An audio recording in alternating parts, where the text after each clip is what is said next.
Ya. Baik, Assalamualaikum warahmatullahi wabarakatuh. Waalaikumsalam warahmatullahi wabarakatuh. Perkenalkan, nama saya Anang Ma'ruf dengan NPM 21150111122 dan di sini saya akan menjelaskan tentang konsep dan urgensi identitas nasional.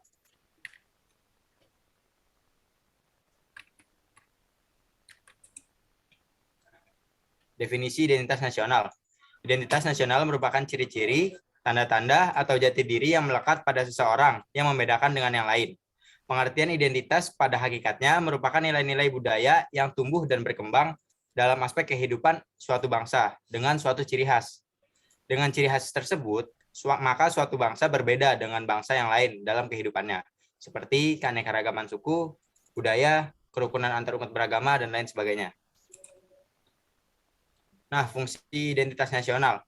Sebagai warga negara Indonesia yang cinta tanah air, kita harus mengetahui fungsi identitas nasional. Fungsi dari identitas nasional yaitu dapat mempersatu bangsa serta sebagai pegangan atau landasan bagi bangsa Indonesia untuk berkembang atau mewujudkan potensi yang dimiliki. Nah, yang ketiga ada dimensi identitas nasional. Ada beberapa dimensi nih dari identitas nasional sendiri. Antara lain yang pertama itu pola perilaku. Pola perilaku adalah gambaran perilaku yang terwujud dalam kehidupan sehari-hari, misalnya adat istiadat, budaya, ataupun kebiasaan. Ramah tamah, hormat kepada orang tua, dan gotong royong merupakan salah satu perwujudan identitas nasional yang bersumber pada adat istiadat dan budaya. Namun, semangat masyarakat tentang pola perilaku ini sudah mulai hilang dan memudar seiring dengan waktu. Budaya ramah tamah khas Indonesia serta semangat gotong royong sudah beralih menjadi acuh tak acuh, individualistis, dan materialistis. Yang kedua ada lambang. Adalah sesuatu yang menggambarkan tujuan dan fungsi dari suatu negara. Lambang-lambang ini biasanya dinyatakan dalam undang-undang, misalnya lambang Garuda, bahasa, dan lagu kebangsaan. Yang ketiga ada alat kelengkapan. Merupakan sejumlah alat-alat perlengkapan yang digunakan untuk mencapai suatu tujuan yang berupa bangunan, peralatan, dan teknologi. Contoh dari bangunan misalkan ada candi, masjid, gereja, dan lain sebagainya. Terus untuk peralatannya sendiri, contohnya misalkan baju adat, dan teknologi, misalkan teknologi bercocok tanam. Lalu ada unsur-unsur pembentuk identitas nasional. Salah satu identitas bangsa Indonesia adalah ia sebagai sebuah bangsa yang majemuk.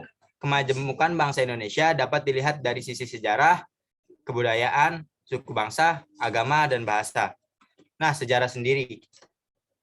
Sejarah Indonesia, negara Indonesia adalah negara yang kaya akan nilai sejarah. Itu dapat dibuktikan melalui beberapa tulisan pakar yang mencatat tentang sejarah perjuangan dan usaha untuk merebut kemerdekaan. Semangat juang bangsa Indonesia dalam mengusir penjajah, menurut banyak kalangan, telah menjadi ciri khas tersendiri bagi bangsa Indonesia, yang kemudian menjadi salah satu unsur pembentuk identitas nasional Indonesia. Nah, yang kedua ada kebudayaan. Aspek kebudayaan yang menjadi unsur pembentuk identitas nasional meliputi 3 unsur, yaitu yang pertama ada akal budi, kedua peradaban, dan yang ketiga pengetahuan. Akal budi bangsa Indonesia misalnya dapat dilihat dari sikap ramah dan santun bangsa Indonesia. Sedangkan unsur identitas peradabannya itu tercermin dari keberadaan dasar negara Pancasila sebagai landasan nilai-nilai bersama bangsa Indonesia yang majemuk. Lalu yang ketiga ada suku bangsa. Kemajemukan merupakan identitas lain bangsa Indonesia. Kemajemukan alamiah bangsa Indonesia dapat dilihat dari keberadaan lebih dari 700 suku bangsa, beragam bahasa, budaya, dan keyakinan yang mendiami pulau-pulau di Nusantara. Lalu yang keempat ada agama. Keanekaragaman agama merupakan identitas lain dari kemajemukan bangsa Indonesia. Mensyukuri nikmat pemberian Tuhan Yang Maha Esa dapat dilakukan dengan tidak memaksakan keyakinan dan tradisi suatu agama baik mayoritas maupun minoritas atas kelompok lainnya. Lalu yang kelima ada bahasa. Bahasa merupakan salah satu atribut identitas nasional Indonesia.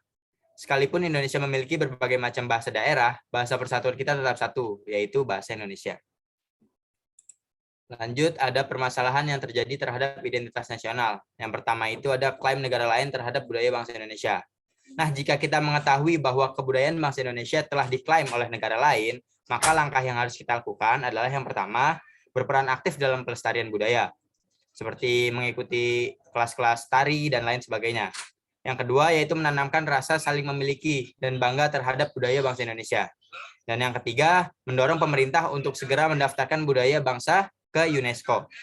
Yang kedua yaitu hilangnya kesadaran akan pentingnya identitas nasional. Contoh orang yang sudah kehilangan identitas nasional adalah yang pertama, tawuran antar kelompok yang memperebutkan suatu wilayah. Yang kedua, pemakaian obat-obat terlarang. Yang ketiga, kecintaan terhadap produk luar negeri. Lalu ada cara mempertahankan identitas nasional, yaitu dengan cara yang pertama mencintai dan memakai produk dalam negeri. Yang kedua, membangun rasa nasionalisme dan cinta tanah air. Dan yang ketiga, mengharumkan nama Indonesia di mata dunia. Jenderal Sudirman pernah berkata, robek-robeklah badanku, potong-potonglah jasad ini, tetapi jiwaku dilindungi benteng merah putih. Akan tetap hidup, tetap menuntut bela siapapun lawan yang aku hadapi. Sekian dari saya. Wassalamualaikum warahmatullahi wabarakatuh. Selanjutnya bisa dilanjutkan oleh rekan saya.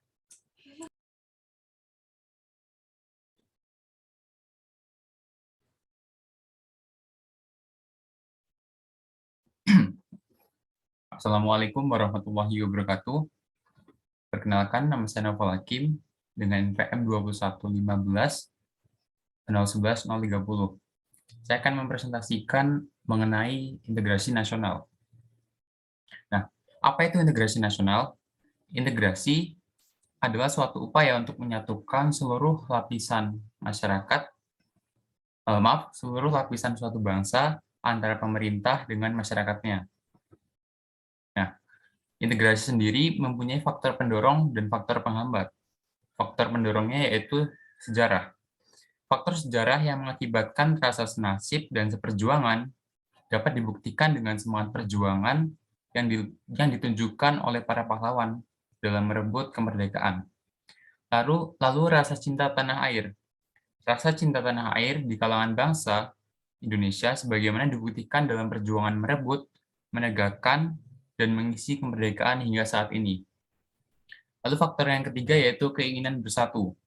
Keinginan bersatu yang kuat di kalangan masyarakat bisa dicerminkan dalam rumusan Sumpah Pemuda pada tanggal 28 Oktober 1928. Lalu yang ketiga yaitu kesepakatan dan konsensus nasional. Kesepakatan dan konsensus nasional dalam perwujudan proklamasi kemerdekaan, Pancasila, Undang-Undang Dasar Negara Republik Indonesia tahun 1945, bendera merah putih, lagu kebangsaan Indonesia Raya, dan juga bahasa nasional bahasa Indonesia dapat menjadi pendorong dalam bersatu pada rakyat Indonesia. Lalu faktor penghambat. Faktor penghambat yang pertama yaitu ragam suku. Masyarakat Indonesia memiliki beraneka ragam suku bangsa dengan masing-masing kebudayaan daerah, bahasa, ras, dan agama yang dianut. Ragam suku dapat menjadi faktor penghambat karena untuk menyatukan seluruh lapisan tersebut merupakan suatu tantangan tersendiri.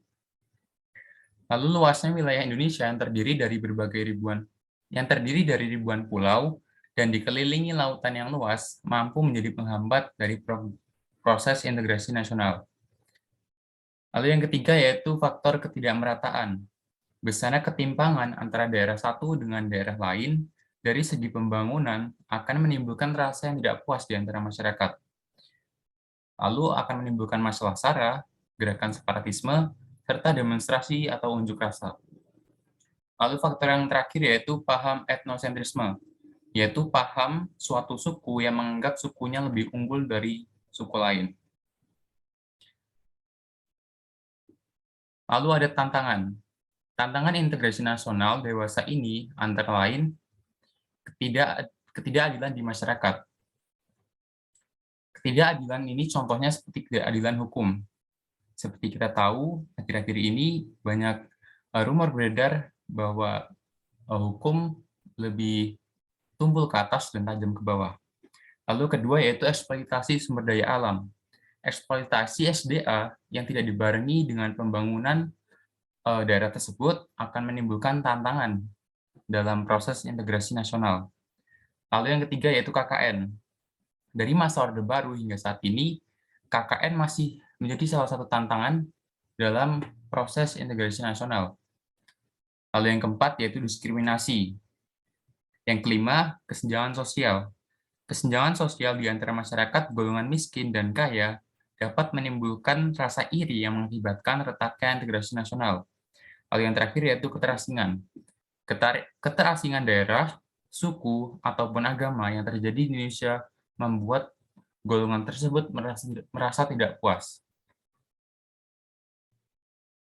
Lalu ada perilaku yang dapat kita lakukan untuk menghindari disintegrasi antar bangsa. Yang pertama yaitu kita harus menghormati dan menghargai. Kita harus menghormati dan menghargai segala keyakinan yang dianut oleh seseorang dan juga tindakan seseorang. Lalu yang kedua yaitu tidak melakukan tindakan diskriminasi. Contohnya dengan tidak memilih teman berdasarkan apa jenis rasnya atau sukunya. Lalu yang ketiga yaitu kita harus berpikiran terbuka. Kita harus menerima pendapat orang lain dalam diskusi. Ini seperti menghargai, poin 1. Lalu yang terakhir kita harus kritis. Di era seperti sekarang, di mana semua serba cepat, kita dituntut untuk memiliki pemikiran yang kritis guna menghindari berbagai hasutan atau ujaran kebencian dan juga informasi hoax. Lalu lanjut ke contoh kasus disintegrasi di Indonesia. Saya mengambil contoh kasus yaitu pemberontakan PKI 1965 atau G30S PKI. Latar belakang pemberontakan ini yang pertama yaitu diterapkannya ideologi Nasakom pada era pemerintahan Soekarno pada masa itu.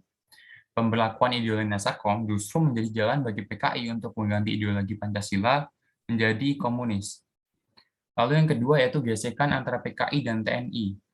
Hubungan PKI dan TNI dirasa kurang baik diawali dengan gagasan PKI untuk membentuk Angkatan Kelima.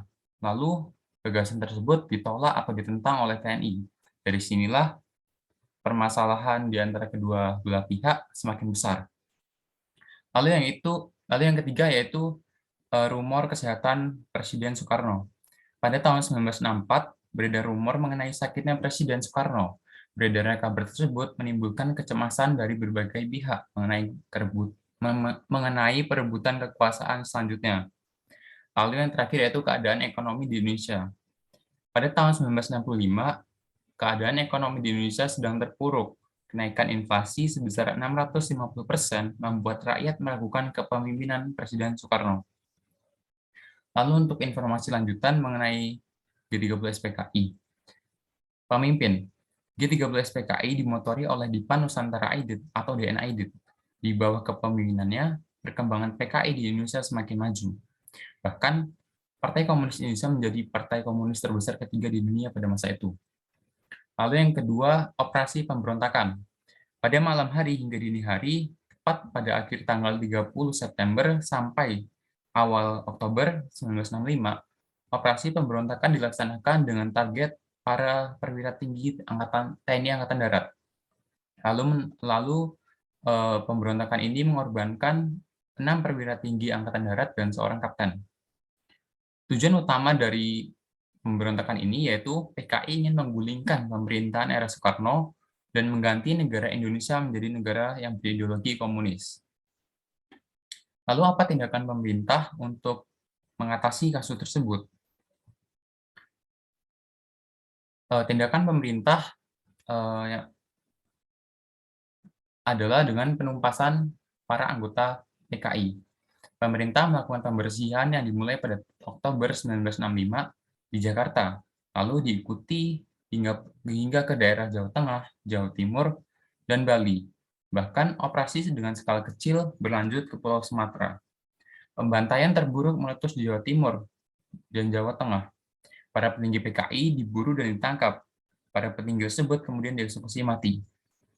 Kebencian terhadap ideologi komunis terus dikobarkan oleh TNI Angkatan Darat, sehingga banyak penduduk Indonesia juga terlibat dalam pembantaian ini.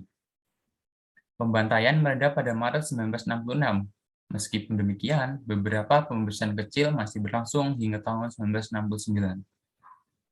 Nah, untuk analisis kasus tersebut, peristiwa G30S PKI merupakan salah satu contoh disintegrasi nasional yang ada di Indonesia. Peristiwa ini menimbulkan keretakan di masyarakat yang mengakar hingga saat ini. Ketidakpercayaan masyarakat kepada pemerintah Soekarno pada saat itu membuat situasi politik di Indonesia menjadi tidak stabil. Lalu untuk penumpasannya sendiri, ini juga merupakan kasus diintegrasi. Seperti dikutip dari Yayasan Penelitian Korban Pembunuhan 1965-1966, banyak korban dari penumpasan atau pembantaian ini merupakan korban tuduh atau fitnah. Lalu dampak dari peristiwa tersebut, yakni kondisi politik Indonesia menjadi tidak stabil. Masyarakat mulai kehilangan kepercayaan terhadap pemerintah era Soekarno. Lalu untuk dampak yang sampai sekarang, masih banyak anggota keluarga ex-PKI yang didiskriminasi dalam masyarakat. Demikian presentasi yang dapat saya sampaikan mengenai integrasi nasional dan juga contoh kasusnya. Terima kasih. Wassalamualaikum warahmatullahi wabarakatuh.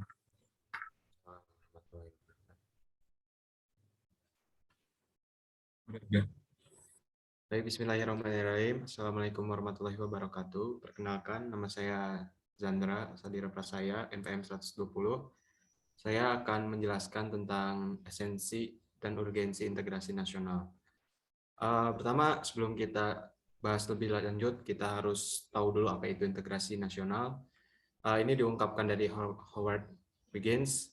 Jadi integrasi nasional itu adalah bentuk penyatuan bagian yang masih terpisah dari masyarakat dengan menjadi kesatuan atau keseluruhan yang lebih utuh dan memadukan semua masyarakat kecil yang berjumlah banyak untuk menjadikan satu kesatuan dari bangsa. Nah, kemudian di sini ada faktor-faktor pembentuk juga dari integrasi nasional. Yang pertama itu ada perasaan senasib dan seperjuangan. Hal ini merupakan sebuah pendukung karena pada saat masa penjajahan di mana warga Indonesia itu bersatu untuk merdeka karena dilandasi keinginan yang sama tanpa memedulikan suku, agama, ras, dan golongan. Selanjutnya ada rasa cinta tanah air. Nah, rasa cinta tanah air juga diperlukan karena dengan itu menjadi sebuah bukti untuk menegakkan dan mengisi kemerdekaan mulai dari saat kemerdekaan 1945 hingga saat ini.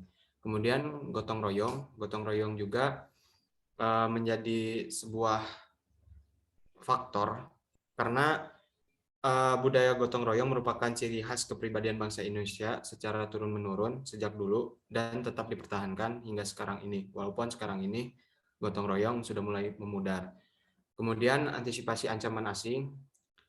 Yang terakhir itu adalah keinginan untuk bersatu, karena ya balik lagi pada saat kita dijajah, semua ras, semua suku itu ingin merdeka, ingin terbebas dari penjajahan, jadi mereka memiliki keinginan untuk bersatu. Nah, selain itu juga integrasi juga memiliki faktor-faktor penghambat. Apa aja sih? Nah, yang pertama tuh ada masyarakat Indonesia yang beraneka ragam. Nah, ini juga menjadi satu masalah penghambat karena kita terdiri dari berbagai suku, berbagai budaya. Nah, itu tuh untuk zaman-zaman sekarang itu sangat sulit lah untuk disatu padukan, berbeda pada saat masa penjajahan. Kemudian dengan wilayah Indonesia yang luas juga itu menjadi faktor penghambat karena orang menjadi susah berkomunikasi, harus menyeberang antar pulau dan sebagainya. Nah, itu juga didukung dengan tidak meratanya pembangunan. Bisa kita lihat pembangunan Jawa itu lebih tinggi daripada pembangunan di pulau-pulau lain. Contohnya di Pulau Kalimantan, Papua, dan sebagainya. Namun sekarang-sekarang ini juga sudah melakukan pemerataan mulai dari pindahnya ibu kota di Kalimantan yang otomatis Kalimantan tersebut juga dalam bidang perekonomian dan pembangunannya akan naik. Apalagi kemarin ada sirkuit Mandalika, itu juga menjadi sebuah terobosi terbaru lah untuk mengatasi permasalahan ini. Kemudian yang keempat ada budaya asli mulai tergerus. Orang sekarang tuh orang lebih memilih kebudayaan barat daripada kebudayaan sendiri. Dan yang terakhir ada kuatnya paham etnosentrisme. Nah, saya di sini akan mengambil contoh integrasi politik, yaitu pada saat demo 212 yang diselenggarakan pada 2 Desember tahun 2016. Itu tuh demo mengenai penistaan agama yang dilakukan oleh Basuki Cahayapurnama, yaitu Ahok, Gubernur DKI pada saat itu. Nah, Jadi saya memiliki kenalan dalam bidang ini. Ada rekan saya beranggotakan TNI. Nah, dia tuh ikut andil dalam pergerakan demo 212. Nah, sesuai dengan Undang-Undang Republik Indonesia Nomor 9 Tahun 1998, demonstrasi itu diperbolehkan karena itu merupakan hak asasi manusia dalam mengungkapkan pendapat, keluh kesah, dan sebagainya. Dan itu juga merupakan sebuah perwujudan dari demokrasi Indonesia tersendiri. Nah, namun disayangkan jika dilihat dari kasus tersebut, jadi katakanlah si Fulan ini dia menyamar menjadi masyarakat biasa di saat demonstrasi 212 yang begitu pecah, yang begitu beribu-ribu orang. Nah, mungkin tidak hanya dia, ada banyak-banyak orang teman dia yang melakukan hal sama, yaitu dengan dengan melakukan kerusuhan. Jadi yang awalnya demo itu damai, tentram, dan sebagainya, saat mulai memanas, memuncak, ya mereka melakukan tindakan kekerasan kepada kepada polisi dan sebagainya. Nah, hal itu membuat menjadi demonstrasi yang tidak sesuai gitu. Karena sesuai dengan pembahasan demonstrasi pada bab 5 pasal 18, nah itu tuh melakukan demonstrasi tidak boleh dengan melakukan kekerasan karena itu akan ditindak pidana selama 1 tahun. Nah, oleh karena itu eh, dari kasus tersebut ya orang lagi memanas, yang namanya demonstrasi panas dan sebagainya, orang gampang pecah dan sebagainya, akhirnya mereka ikut melakukan tindakan kekerasan. Nah, selanjutnya solusi apa sih yang bisa kita ambil sebagai mahasiswa gitu, apalagi kita yang sebagai penerus bangsa juga, kita juga yang sering melakukan demonstrasi unjuk rasa. Ya kita pertama harus menguatkan diri kita, juga harus berkomitmen pada diri kita saat berdemonstrasi, ikuti sesuai dengan aturan yang telah ditetapkan oleh pemerintah. Jangan sampai kita dipengaruhi oleh faktor-faktor lain.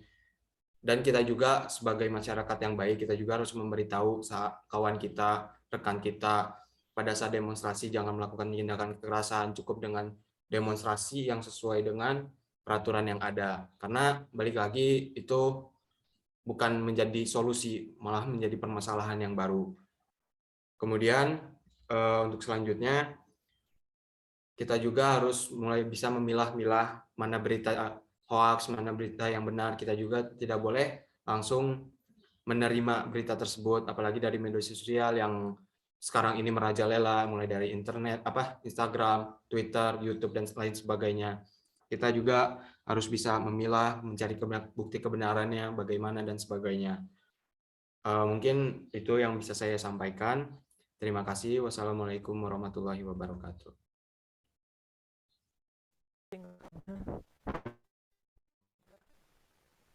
Assalamualaikum warahmatullahi wabarakatuh. Izin memperkenalkan diri, nama Muhammad Galib Akram dengan NPM 21550110010. Di sini saya akan menjelaskan tentang hakikat pendidikan kewarganegaraan. Pendidikan kewarganegaraan. Pendidikan kewarganegaraan sangat penting untuk diajarkan sejak dini. Karena sabar, Cok. Maaf, sorry. Assalamualaikum warahmatullahi wabarakatuh. Izin memperkenalkan diri, nama Muhammad Akram dengan NPM 21550110010. Di sini saya akan menjelaskan tentang hakikat pendidikan kewarganegaraan. Pendidikan kewarganegaraan sangatlah penting untuk diajarkan sejak dini. Karena salah satu tujuannya untuk membentuk karakter dan kepribadian masyarakat agar sesuai dengan nilai-nilai Pancasila. Pendidikan kewarganegaraan atau civic education sudah diajarkan sejak era Presiden Soekarno, tepatnya sekitar tahun 1901 hingga 1970. Dan menurut Edi Rohani, dalam pendidikan Pancasila dan kewarganegaraan, akutualisasi nilai-nilai Pancasila dan kewarganegaraan dalam Perspektif Santri tahun 2019, nama atau istilah untuk pendidikan kewarganegaraan beberapa kali mengalami perubahan.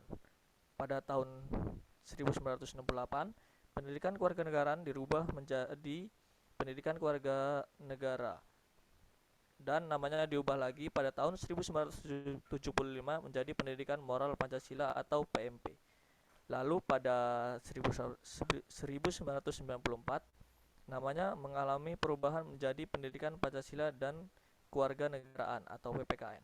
Dan terakhir pada tahun 2000 namanya diubah menjadi pendidikan kewarganegaraan hingga saat ini. Lalu ada hakikat pendidikan kewarganegaraan.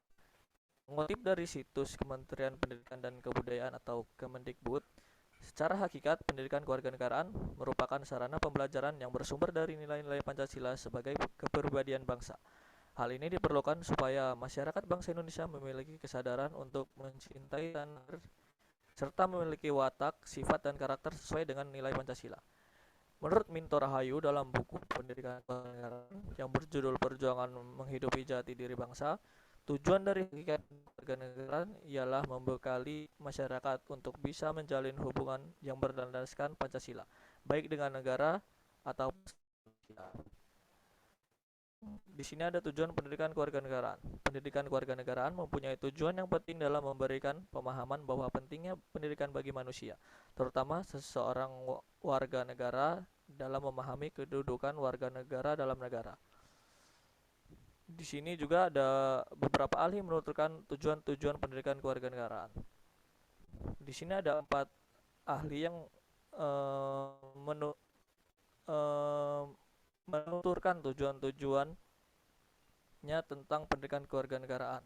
Yang pertama ada dari Jahiri. Menurut beliau, pendidikan kewarganegaraan mempunyai 2 tujuan, yaitu tujuan utama yang mempunyai kedua tujuan yang utama, yaitu tujuan secara umum dan tujuan secara khusus. Lalu menurut Deptiknas, pendidikan Pancasila memiliki tujuan sebagai sebuah pembelajaran yang bisa meningkatkan kompetensi.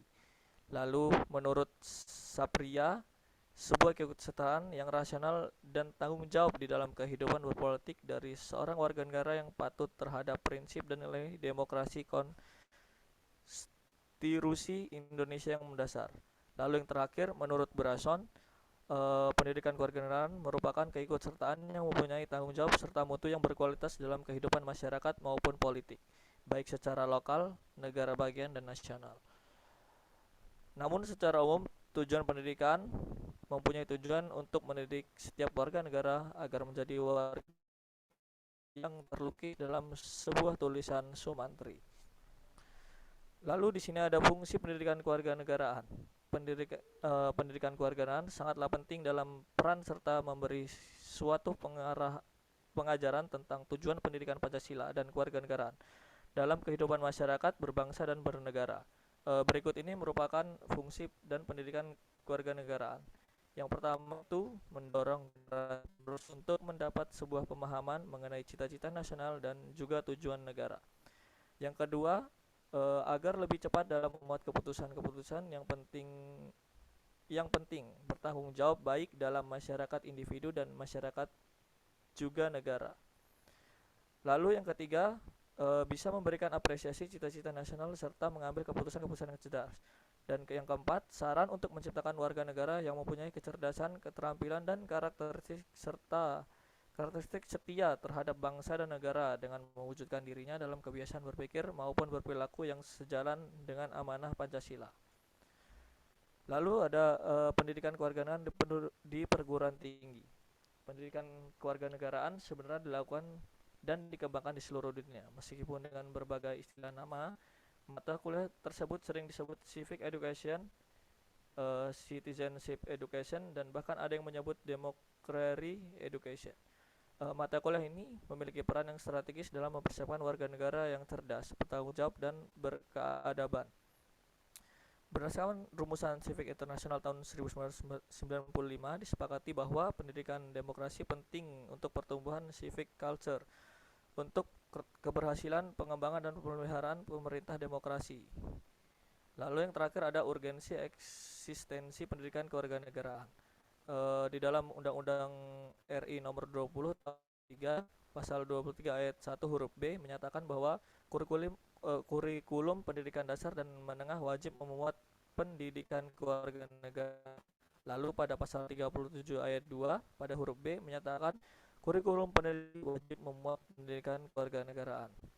Lalu juga ada di Undang-Undang RI Nomor 12 tentang pendidikan tinggi, mata kuliah pendidikan kewarganegaraan sebagai mata kuliah yang wajib. Mungkin itu saya sampaikan. Mohon maaf bila ada salah-salah kata. Saya akhiri. Wabillahi taufiq walhidayah. Wassalamualaikum warahmatullahi wabarakatuh.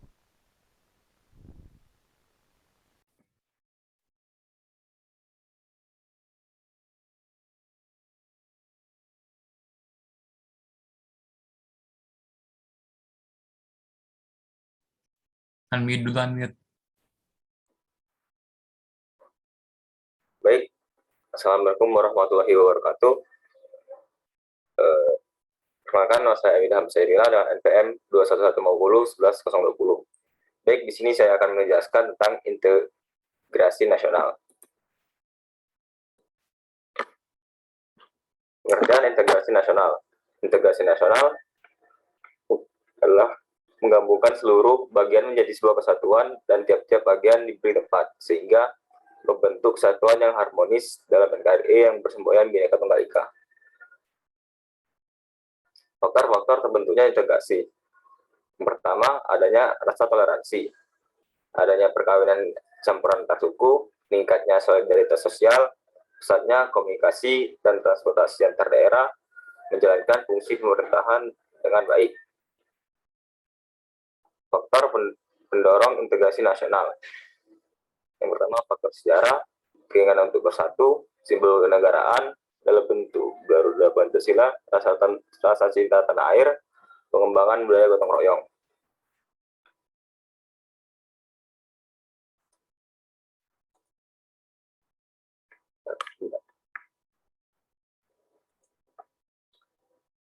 Faktor-faktor penghambat integrasi. Masyarakat Indonesia yang beraneka ragam, wilayah negara yang begitu luas, besarnya kemungkinan ATHG yang merusak keutuhan persatuan bangsa. Masih besarnya ketimpangan, adanya sikap etnosentrisme, dan lemahnya nilai budaya bangsa. Cara-cara meningkatkan integrasi nasional. Yang pertama, membangun dan menghidupkan komitmen atau kesadaran dan kehendak untuk bersatu. Yang kedua, membangunkan kelembagaan di masyarakat yang berakarkan pada nilai dan norma yang menyuburkan persatuan dan kesatuan bangsa. Yang ketiga, penyatuan berbagai macam kelompok sosial budaya dalam satu kesatuan wilayah dan dalam satu identitas nasional. Yang terakhir, meningkatkan integritas nilai di antara masyarakat dan integritas nilai Indonesia ada dalam Pancasila dan UUD sistem nilai bersama.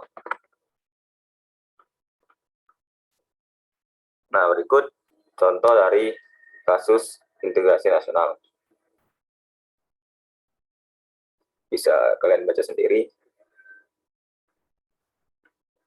Dan dengan contoh konflik Manas OPM tembak mati pekerja Papua. Berikut analisis kasus tersebut. Menurut saya, dalam menangani penyelesaian kasus ini, pemerintah harus memiliki upaya untuk membangun politik hukum yang selama ini terindikasi adanya diskriminasi dan pelanggaran HAM berat di Papua yang bertujuan untuk mengurungkan niat rakyat Papua untuk memisahkan diri. Pemerintah perlu melakukan sosialisasi masif untuk mendapatkan dukungan penuh dari publik Indonesia bahwa keberadaan OPM merusak persatuan dan kesatuan NKRI. Selanjutnya, langkah yang harus pemerintah prioritaskan adalah harus membangun Papua lebih baik lagi, mulai dari infrastruktur, kemiskinan, dan tingkat pengangguran. Karena rakyat Papua merasa tidak bisa merasakan kekayaan melimpah yang terdapat di dalam negerinya. Karena alamnya dikeruk habis-habisan, hutan mereka ditebangi, dan lahan mereka dicopoti. Namun semua hasil uangnya tidak tahu kemana. Dengan kondisi tersebut, seharusnya pemerintah sadar dan harus mengadakan evaluasi ekonomi dan fiskal untuk Papua, agar keberadaan negara Indonesia bisa mereka rasakan kekayaannya. Serta pemerintah juga harus memperhatikan kebijakan sosial budaya, pengembangan mentalitas, dan pelindungan lingkungan terhadap Papua. Pemerintah harus lebih memfokuskan pembangunan sosial dan pengembangan budaya secara proporsional berdampingan dengan anggaran pelestarian lingkungan dan penerapan aturan-aturan fundamental untuk menjaga lingkungan. Tidak hanya itu, pengembangan budaya yang membaur dengan kearifan lokal dan kepentingan ideologi nasional harus turut andil dalam langkah penanganan kasus ini. Maka integrasi nasional dapat terjaga ketika semua sadar akan hal tersebut dan terhindar dari disintegrasi. Baik, sepertinya cukup. Saya akhiri. Wabillahi taufiq wal hidayah. Wassalamualaikum warahmatullahi wabarakatuh. Waalaikumsalam warahmatullahi wabarakatuh.